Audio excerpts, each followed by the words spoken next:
After playing Arkham Asylum and City on the PlayStation 3, I couldn't wait to get my hands on Arkham Knight for the PlayStation 4. I had my expectations like everyone else, but I tried not to keep them too high as I knew that even a company who did Batman justice like Rocksteady were bound to make a few mistakes. So here's my review of Batman Arkham Knight on the PlayStation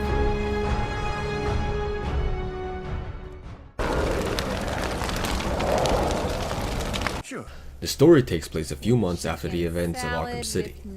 The Scarecrow releases a toxin that forces most people out of Gotham, all but the cops, thugs, and villains, of course. The city pretty much becomes a war zone, and it forces Batman to adapt, hence the new armored suit that enhances his mobility, and the new Batmobile. The story in this one is quite a bit darker. You'll see a whole new side of Batman, and you'll also notice both in gameplay and during cutscenes how Batman has become a bit more brutal and aggressive. But despite the chaos around him in this one, Batman still decides to never kill anyone. Even though he's pushing this game to a point where any other person would easily start killing, he still maintains his principles. You can choose to play the main missions instead of the side missions, but you miss out on a huge chunk of the story. Not just because of the story the side missions offer, but also because in order to get the full ending of the game, you'll have to beat all the side missions as well.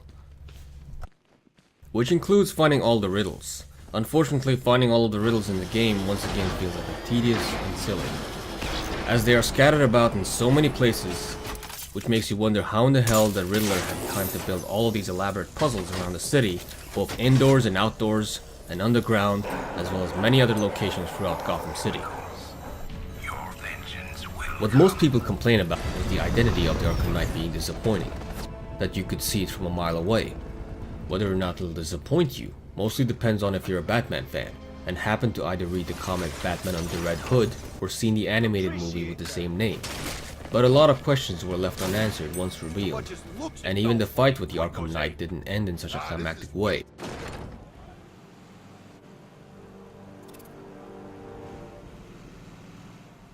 There are a few DLCs out there that expand on the story a bit, but whether or not they're worth the extra cash is up to you depending on how much you actually enjoy the main game. One of the longest being A Matter of Family, where you play as Batgirl, though not within Gotham City.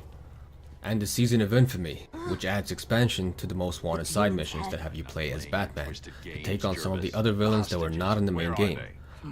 Let's see.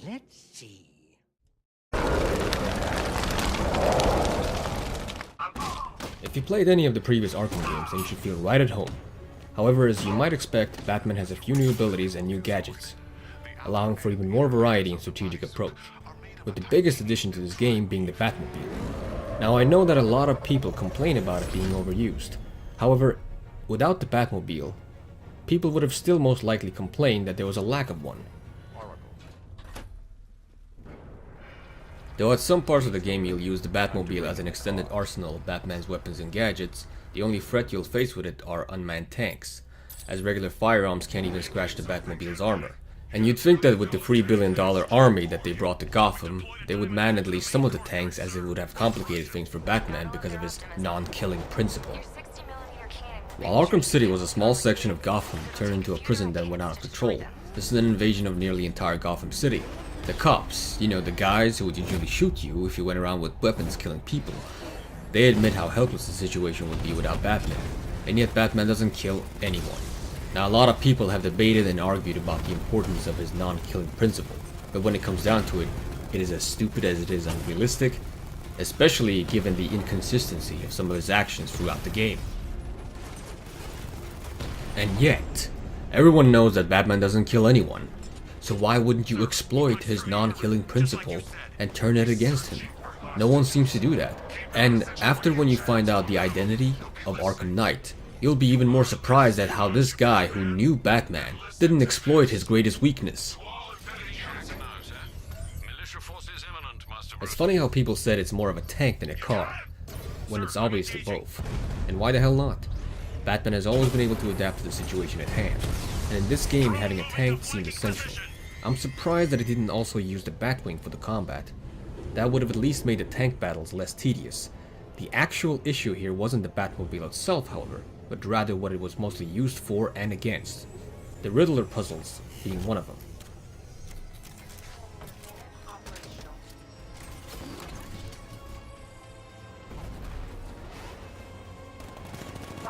but for the most part, it was fighting against the tanks. Near the ending of the game, you'll encounter an army of these tanks, and it can be quite overwhelming, especially at higher difficulties.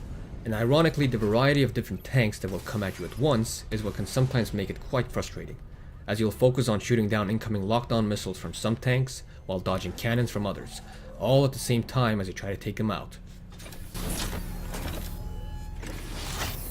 We need to leave. The master of understatement as ever. The few boss fights that doesn't take place while driving the Batmobile, however, were not bad at all, though none of them were able to give the same kind of challenge the boss fights in Arkham City gave. The worst part was the fact that once you beat the game forces you to play on the highest difficulty.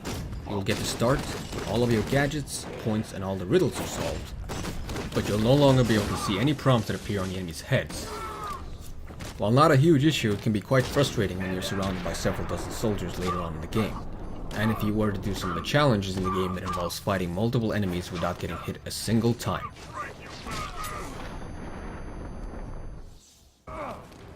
Overall, however, the gameplay is still quite satisfying, with new enemy variety as well as new ways to take them on, ensuring that this game won't feel too similar to previous Arkham games.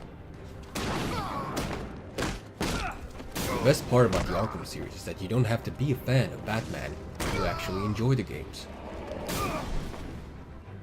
Unfortunately, the worst decision Rocksteady made was to have some of the boss fights also be about fighting a huge tank with your Batmobile. And you'd think that after destroying it, the boss inside would just come out and face you, like in the previous Arkham games. But that is not the case here. In fact, there are a lot of anticlimactic encounters here with a lot of previous as well as new villains in the series.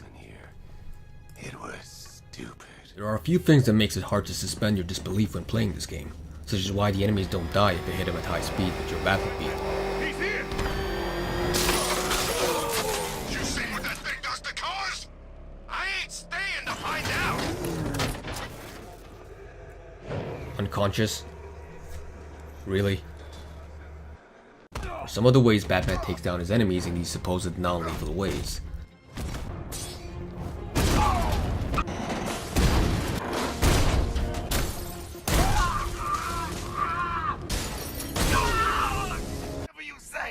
You're too kind.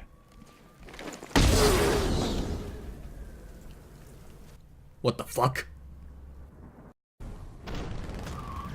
It's ironic that a game looking so realistic can draw you out of realism quite a lot of times. But despite all of that, the game is still enjoyable. The first thing you'll notice when playing this game are the incredible visuals. What I didn't expect, however, was a game to give this much visual quality as well as quantity. The environments in this game are full of details, from small to large objects, and many of them are destructible. Despite the lack of civilians, however, this city does feel alive, as it is full of criminals and thugs in much larger numbers than any of the previous titles. I was genuinely caught by surprise at how many things you can smash through with the Batmobile. Oh crap! He's coming after us!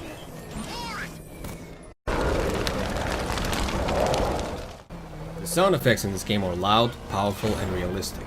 From the loudest guns and explosions to the sound of the Batmobile's engine, to the smaller things such as Batman's cape in the wind.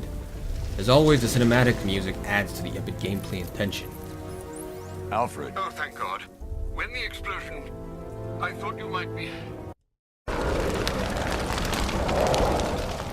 Finally, one thing that I think is very important in every game that a lot of reviewers doesn't seem to mention is the replay value.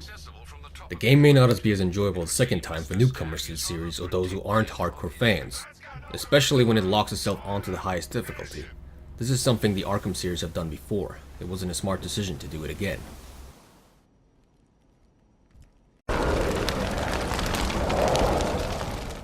The game has quite a few DLCs out there. Some are just skin DLCs, while a few are Arkham episode DLCs that expand on the story. But unfortunately, most of the stories are quite forgettable, and seems to be an excuse for either just giving you an opportunity to play as Batgirl, rather than expanding on the main story, or just dropping in other villains that should have been in the main story to begin with.